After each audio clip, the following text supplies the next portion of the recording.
Hello students, स्वागत है बेटा आपका एनसीईआरटी इन्फोबाइट्स के नेक्स्ट वीडियो सेक्शन में। आज हम क्लास 11th बायोलॉजी में सेल चैप्टर से एक बहुत इंपॉर्टेंट कॉन्सेप्ट आपके सामने डिकोड कर रहे हैं बेटा, जिसका नाम है न्यूक्लियस। इसे कुछ अदर नेम्स से भी जाना जाता है, जैसे कि आप इसे चाहे तो कैरियन कह सकते हैं। कुछ जगहों पर जहाँ न्यूक्लियस का प्रेजेंस हम ये बोलते हैं कि बहुत बेसिक स्ट्रक्चर की तरह डेवलप हुआ, वो प्रोकैरियोट्स हैं, लेकिन यूकैरियोट्स में ये वेल ऑर्गेनाइज्ड है और न्यूक्लियस पर हमारी सारी बातें कहीं ना कहीं सेल की मैकेनिज्म या सेल की मैकेनिज्म का बेस डिसाइड करती है। जब हम न्यूक्लियस पर बात करते हैं तो हम ये कहते हैं कि ये रिजर्वायर है ऑफ जेनेटिक मटेरियल। किसी भी सेल का जो जेनेटिक मटेरियल है वो न्यूक्लियस में ही प्रेजेंट रहता है बेटा। इसलिए सेल को हम जब हम न्यूक्लियस की बात करते हैं तो कहते हैं कि ये सेल का डायरेक्शन सेंटर है, या इसी से सेल की सारी मैकेनिज्म कहीं ना कहीं कंट्रोल होती हैं। जब हम थोड़ा सा और आगे बढ़ेंगे तो हम ये बताते हैं कि इसकी जो डिस्कवरी है वो काफ़ी लेट हुई, रॉबर्ट ब्राउन ने की। और रॉबर्ट ब्राउन ने हमें जब पहली बार न्यूक्लियस की डिस्कवरी करके बताया ईयर 1831 में, तो रॉबर्ट ब्राउन ने ही हमें पहली बार बताया कि ये डार्क स्टेन्ड बॉडीज है। These are dark stained bodies. कहने का मतलब है कि जब हम इन्हें फ्यूजन से स्टेन करते हैं, स्टेन का नाम याद रखिए, कौन सा स्टेन है बेटा? फ्यूजन। जब हम फ्यूजन स्टेन से इन्हें स्टेन करते हैं, जो कि एक बेसिक स्टेन है, और डीएनए में चूंकि एसिडिक नेचर की चीजें हैं तो ये एसिड और बेस एक दूसरे के बीच में सॉल्ट लिंकेज बना करके वहां पर प्रेजेंट रहते हैं, और फ्यूजन को स्टेन किया जाता है। फ्यूजन से जब डीएनए को, तो वो न्यूक्लियस आपको कहीं ना कहीं दिखने लगता है सेल में, और ये ऑब्जर्वेबल हो जाता है। एक टिपिकल न्यूक्लियस की अगर हम बात करें तो हम ये कहते हैं कि टिपिकल न्यूक्लियस, जिसे कैरियन कहा जाता है, ये कंसिस्ट करता है 4 डिफरेंट पार्ट्स। आप आइए जरा स्ट्रक्चरल कंपोनेंट पहले समझने की कोशिश करिए। न्यूक्लियस 4 अलग अलग पार्ट्स में कंसिस्ट होता है। पहला पार्ट का नाम होता है न्यूक्लियर मेम्ब्रेन, जो सबसे बेसिक पॉइंट्स आप समझिएगा। न्यूक्लियर मेम्ब्रेन है। न्यूक्लियर मेम्ब्रेन को कैरियोथीका कहते हैं। आपको समझ आ गया होगा बेटा, कैरियन तो न्यूक्लियस, तो उसकी मेम्ब्रेन को कैरियोथीका कहते हैं। इसी तरीके से second part is nucleoplasm. Nucleoplasm को हम कैरियोलिम्फ कहते हैं। ये न्यूक्लियस के अंदर पाया जाने वाला लिक्विड है। न्यूक्लियस के अंदर जो तीसरी चीज है दैट इज न्यूक्लियोलस। न्यूक्लियोलस यहां पर चलता है। इसे ग्रेनुलर न्यूक्लियस भी कहते हैं, ग्रेनुलर न्यूक्लियस कह सकते हैं आप इसे। और the fourth and the last one is chromatin. Chromatin material, जिसे हम आगे चलकर आपसे बात करेंगे कि कैसे इसकी कंपोजिशन क्या है, इसमें क्या क्या चीजें बनी होती हैं। हम आते हैं न्यूक्लियर मेम्ब्रेन पर बेटा।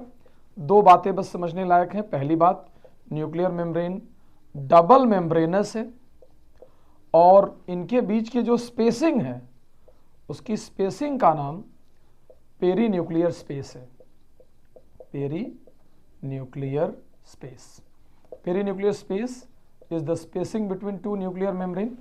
एक बड़ी इंपॉर्टेंट बात फॉर द स्कॉलर स्टूडेंट्स जो इसको अच्छे से समझते हैं, ये जो पेरी न्यूक्लियर स्पेस है ये इन कंटिन्यूटी है, इन continuity with ER lumen.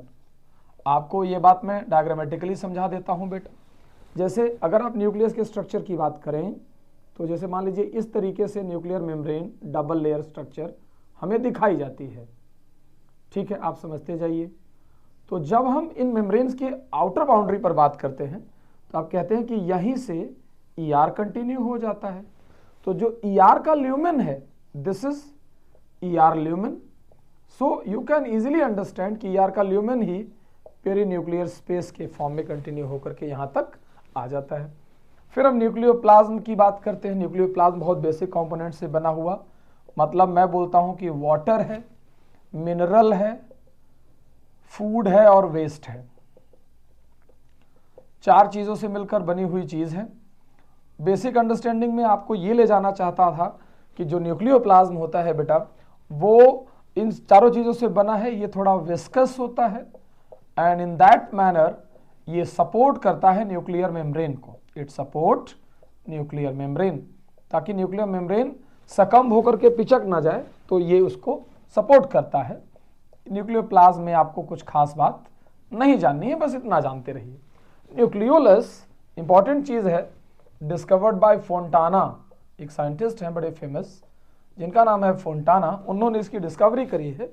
Nucleolus एक नॉन मेम्ब्रेनस चीज है, ये जानते रहे कि न्यूक्लियोलस के ऊपर कोई मेम्ब्रेन नहीं है, नॉन मेम्ब्रेनस है, इसीलिए एनसीईआरटी में एक कोडेड वर्ड में लिखा है कि it is in continuity with nucleoplasm. तो मैं आपको वो वर्ड बताता हूं कि इसके लिए लिखा है इन कॉन्टिन्यूटी विद न्यूक्लियोप्लाज्म, ये न्यूक्लियोप्लाज्म की कंटिन्यूटी में है बेटा। तो इस तरीके से आप इसके बारे में जान पाएंगे। और एक स्पेशल बात, जो न्यूक्लियोप्लाज्म है, सॉरी जो न्यूक्लियोलस है, वो साइट है, साइट ऑफ आरआरएनए सिंथेसिस। आप कह सकते हैं कि ये राइबोसोम सिंथेसिस का प्लेस है, यहां पर राइबोसोम फॉर्म होते हैं, इसीलिए कहा जाता है कि जहां पर न्यूक्लियोलस ज्यादा होता है, न्यूक्लियोलस का नंबर जहां ज्यादा होता है, वो cell active in protein synthesis होती है, एक्टिव इन प्रोटीन सिंथेसिस होती है। यही वजह है कि जब न्यूक्लियोलस ज्यादा होंगे तो आरएनए बनाने के लिए, राइबोसोम बनाने के लिए न्यूक्लियोलस भी ज्यादा लगेंगे, तो प्रोटीन ज्यादा सिंथेसाइज होगा। क्रोमैटिन, ये समझते रहिए कि क्रोमैटिन जो है वो बीट्स ऑन स्ट्रिंग अपीयरेंस की चीज है। 12th के स्टूडेंट्स ये बात समझते होंगे, 11th के बच्चों ने हो सकता है न सुना हो कभी ये। तो क्रोमैटिन मान के चलिए कि DNA plus histone plus NHC, non histone chromosomal protein, plus RNA और प्लस कुछ मिनरल्स का कॉम्बिनेशन होता है बेटा। और अगर हम इनके ग्रेडियंट में जाएं तो histone is more in concentration than DNA, histone की कंसंट्रेशन लगभग 50% होती है, तो डीएनए की कंसंट्रेशन लगभग 40% होती है। तो इस बात को बस ध्यान रखिएगा। बाकी ये एनएचसी जो है वो अराउंड 8.5%, आरएनए जो है 1.3% और मिनरल्स कुल मिलाकर के 0.2% के अराउंड रहते हैं। तो ये एक टिपिकल कंपोजिशन है क्रोमोसोम की, और यही क्रोमोसोम खुल जाते हैं तो क्रोमैटिन कहलाते हैं। ठीक है, ये एक बेसिक स्ट्रक्चर इन सब चीजों में आपको जानते रहेंगे।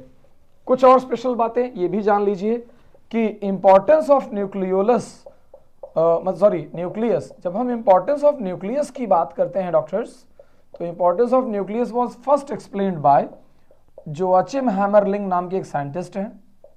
इन्होंने पहली बार समझाया हमें कि जो न्यूक्लियस होता है वो सेल की फंक्शनिंग पर वर्क करता है। इसीलिए जोआचिम हैमरलिंग ने एक्सपेरिमेंट किया एसिटाबुलेरिया पर, experiment on green algae that is called as Acetabularia. इस पर एक्सपेरिमेंट करके पहली बार इस पर्सन ने हमें बताया कि किस तरीके से न्यूक्लियस का इंपॉर्टेंस सेल की फंक्शनिंग में है। ये बहुत जरूरी चीजें, बाकी ज्यादातर बातें ये जानते रहना कि क्रोमैटिन से इंपॉर्टेंट है। और न्यूक्लियर मेम्ब्रेन में मेरे से एक बात मिस हुई है doctors, and that is very important, कि ये पोरस स्ट्रक्चर है। मैंने यहां ड्रॉ किया था, तो इन्हें न्यूक्लियर पोर कहते हैं, न्यूक्लियर पोर कॉम्प्लेक्सेस। तो ये पोरस स्ट्रक्चर है। डेटा कहता है कि लगभग 35% पार्ट इसका पोर्स से ढका होता है। अंदर की मेम्ब्रेन इस तरीके से लैमिन प्रोटीन बियर करती है, और बाहर की मेम्ब्रेन भी इस तरीके से लैमिन प्रोटीन के साथ ही कनेक्टेड है। These lamins are later act as flapping, और जैसे दीवारों पर कर्टन्स होते हैं गेट के पास या विंडोज के पास, तो ये कर्टन की तरह है, ये खुलते और बंद होते रहते हैं। तो उन्हीं से मटेरियल का ट्रांसफर होता है, क्योंकि मटेरियल यहाँ से अंदर की तरफ भी और बाहर की तरफ भी चलता रहता है। बहुत सारा मटेरियल साइटोप्लाज्म से न्यूक्लियस में और बहुत सारा मटेरियल न्यूक्लियस से साइटोप्लाज्म में ट्रांसफर होता रहता है। तो इस एक्सचेंज की वजह से हम न्यूक्लियर पोर कॉम्प्लेक्सेस को highly controlled and regulated manner में समझना चाहते हैं, तो एक वो बात बड़ी इंपॉर्टेंट है। ठीक है बेटा, तो न्यूक्लियस के बारे में जो जरूरी चीजें हैं, एक तो ये नाम और ये साल याद रखना, स्टेनिंग याद रखना, चारों पार्ट याद रखना, ये बताना कि किस तरीके से कौन सी चीजों में क्या यूनिकनेस है। न्यूक्लियोलस के बारे में थोड़ा इंपॉर्टेंट याद रखना कि कंटिन्यूटी में है, ग्रैन्युलर स्ट्रक्चर इसीलिए कहते हैं, और क्रोमैटिन के बारे में थोड़ा ये पॉइंट बताना। एनसीईआरटी में क्रोमैटिन के साथ क्रोमोसोम भी कनेक्ट कर दिया है, but in our next video जब हम इस पर बात करेंगे, I will create another video on chromosome to explain it in detail. Take care बेटा.